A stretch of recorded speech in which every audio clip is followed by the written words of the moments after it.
movie na lumabas ka sa comfort zone mo?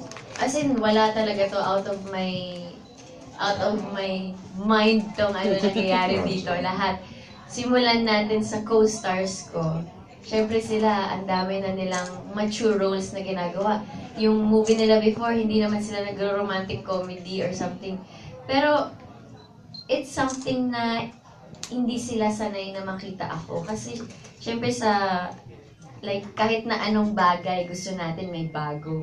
So parang siguro by this time I have to offer something new to my audience. Hindi naman shocking na very new na na from funny makita niyo ako nakahubad. Hindi naman ganoon kaagad-agad. Pero it's something different. Gusto ko may ibang putahe sa menu ko. Yung ganun. And then, pangalawa, yung director, si Direk Chito. So, hindi ko rin comfort zone si Direk Chito. May joke time kaya kami sa set na ako yung gagraduate na magna cum laude sa atin sa dami ng award ko kay Direk. Ganon. So, parang, yun nga, napatunayan nga namin ako ang magna, si Ate Isa ang suma. Okay.